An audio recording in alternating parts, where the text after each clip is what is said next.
every moment in Antarctica is like a precious moment. You have to stay very, very careful. It took 2 days for me to, set my back up, and so my Antarctica expedition started with an accident. How do you get the food and water, like the basic amenities, because it's cut off from everything. So naturally, the like we are really curious to know how does that happen. Yeah, it's a really interesting question as well. So, Hi viewers, welcome to Republic. Today we have a very special person. He's an ISRO scientist, Mr. Radha Krishna, who is part of the Indian scientific mission in Antarctica. Recently, one of his posts went really viral. So we'll begin with that and much more interesting things about what the Indian mission in Antarctica is about and how it benefits the country and the world. Mr. Radhakrishnan, welcome to the show.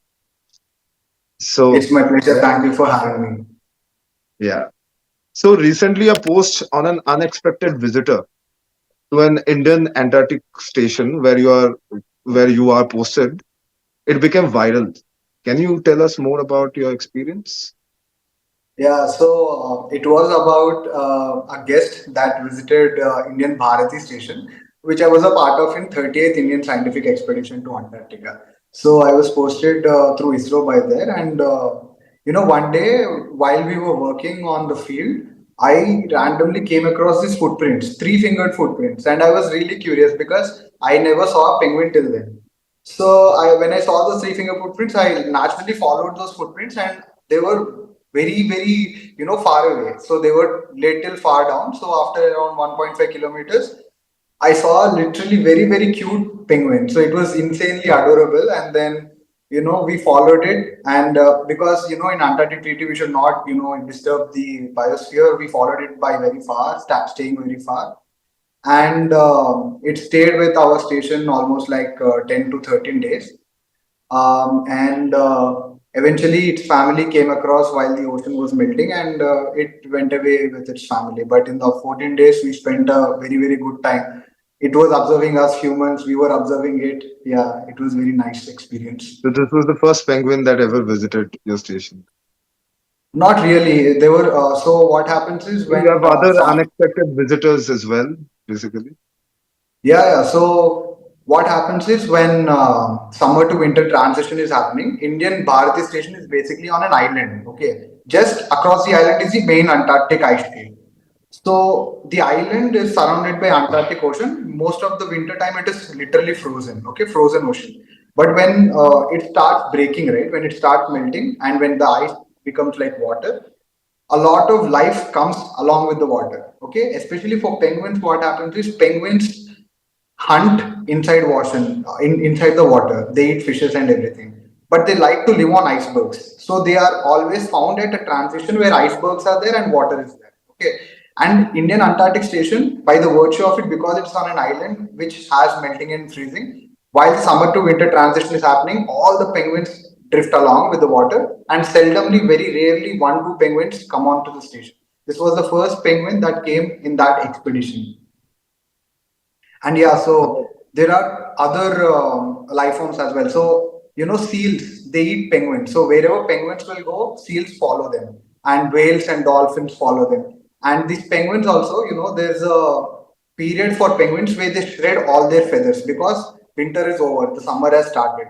So what they do is they come onto islands or Antarctic ice sheet, and they stand still like a statue for months together. 1 month, 2 months, they do not move. They are like a statue, and in that period, all those feathers start falling down. In this process, they are vulnerable. So lot of birds, lot of seals, when they see shredding penguin, they try to kind of attack it.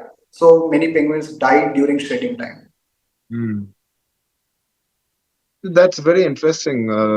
But what is more interesting is so from ISRO to a mission in Antarctica, how did that happen? If you can tell our viewers more about it. Yeah, so I was working at National Remote Sensing Center, which is a part of ISRO. So it was like almost 3 years in 2018. So now it has been 8 years that I've worked in ISRO. But at that time it was 3 years. And at National Remote Sensing Center, we have an Antarctic ground station as well. okay, which is basically the ground station which takes satellite data and sends it to India back. So there are opportunities at ISRO where you can be posted at such a ground station, and I had shown interest in that particular working in that particular ground station, and eventually I got selected, and then while when you are selected, there's a scrutiny done, both physical and mental. For physical scrutiny and physical training, they send you to Indo-Tibetan Border Police Station that is in Oli, Himalayas. So the training happens, and once you're through with that training, the medical test starts. In medical also, the journey is like because Antarctica is very far and logistics is not supported. The doctors are very minimal. There are, I think, two doctors present in the station. Done. Mental testing also happens. So because you will be far away from original world and there are only 20 people around you, you have to be a good team player and also not create trouble for others. So a lot of mental testing goes on. Can you wither loneliness for a lot of period and all that? That happens in AIMS Delhi, and then once you're selected, obviously you go on a voyage to Antarctica. Hmm. Right. So, what exactly does the Indian presence in Antarctica signify? Right. At this moment, I think I'm sure there are two stations of India. One is Maitri and one is Bharati. Right. So most of our work, at least India's work there, focuses on using Antarctica and its speciality in geography for science. So a lot of scientific research is being done at the moment. Organizations like Geological Survey of India, Botanical Survey of India, Indian Meteorological Department, and ISRO too do a lot of scientific research there. And as I said, ISRO already has an Antarctica ground station for Earth observation satellite. So this Antarctica story falls into a larger picture of India's scientific ecosystem. And Antarctica, by virtue of its location, also gives us a lot of data about weather change, climate change, and global warming. So to get all the prime data that is coming from Antarctica, our presence is very important there. And so, whatever you guys do, it's very important. But the thing is, how do you get the food and water, like the basic amenities, because it's cut off from everything. So naturally, the like we are really curious to know how does that happen. Yeah, it's a really interesting question as well. So, what happens is in Antarctica, especially at Indian stations which are at a little hinterland, the access is cut off in the winter. So, you cannot come to our stations because there's lots of blizzards and everything. So, only time that you can access our stations is in summer. Okay. So, a bigger voyage mission is carried out by NCPOR, which is National Center for Polar and Ocean Research. They carry out a voyage mission, taking all the food and every other supply in a cargo ship. Okay, that goes from India to both of our stations. So once in a year, all the supplies are taken, and once the ship reaches the coast, it cannot obviously dock on the island itself. So once it reaches the coast, all the cargo is lifted from the ship to the island using heli sorties. Okay, so and then the cargo comes from the ship, and we do a lot of voluntary work to bring all that food, and it is stored in natural containers. There, because it is natural refrigeration, we don't need specialized refrigeration there. So outside the station, there's containers there, and we stack all the food there, and whatever we want, we bring it in. The benefit for non-vegetarians is a lot of frozen meat can stay, and there's lots of exotic food like lobsters and all. But for vegetarians, I was a vegetarian, so I used to eat mixed veg and chapatis, which used to stay in refrigeration. So yeah, food case is that. For water, obviously, there's no fresh water there. The only way that we can access water is through ocean, right? So we have an RO plant inside our station.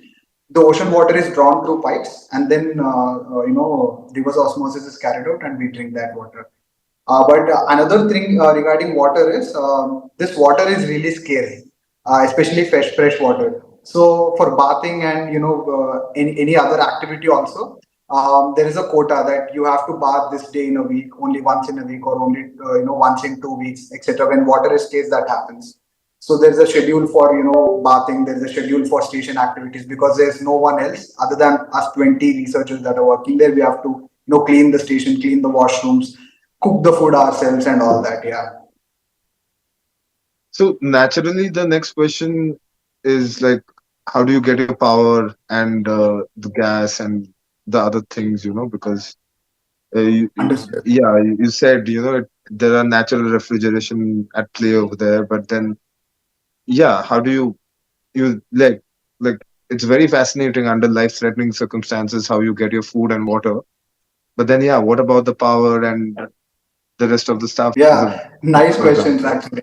So this is also an interesting thing. So power is a very important component in maintaining stations. Okay, there's lots of instruments, and station maintenance itself requires power and things like that. So even heating also inside rooms, we cannot obviously stay in such cold, right? So there's lots of heaters in every room. So what happens is in Antarctica, getting power is we do it through fuel. There are generators, and then we use fuel to generate the power. And also sometimes fuel may be lack in our station, but there are partnering stations like Russian station and Australian station, in the vicinity. And if they lack in fuel, then we can supply fuel. If we have less fuel, they supply fuel. So all of these stations which are stationed in Antarctica use standardized ATF, which is aviation turbine fuel. So the fuel that you use in helicopters and all, that is the same fuel that we use in powering the station as well as running the helicopters. So it's the same station. The unit of energy is same. Like we know the conditions are very life-threatening over there, and anything can go wrong even after so much of planning. I'm sure there are a lot of adverse situations you have faced, like anything that tops your chart, like tops your list, some life-threatening condition, like Yeah, which we'll never know, but since you are there, can you just I tell mean, us? every moment in Antarctica is like a precious moment. You have to stay very, very careful. So for field works also, when you go tens of kilometers away, there's no communication channel between you and station. Mobile networks are not there. Anything does not work. So it's basically like a layman. You're like a monkey working in the field. You have to come back safe. That's your whole aim. So if the situation is not good, you just go back, right? My first, movement in Antarctica itself. So in Antarctica, we land on an ice highway if we go through plane. People go through ships also, but in summer when I went, I was in a batch which went through plane, and immediately, so the highway is basically made of soft ice. Okay, and so the moment I landed itself, I was the first person who fell on the highway. Okay, so I fell down, I broke my back, and people carried me, and then I took 2 days for me to set my back up, and so my Antarctica expedition started with an accident. So, what next for you?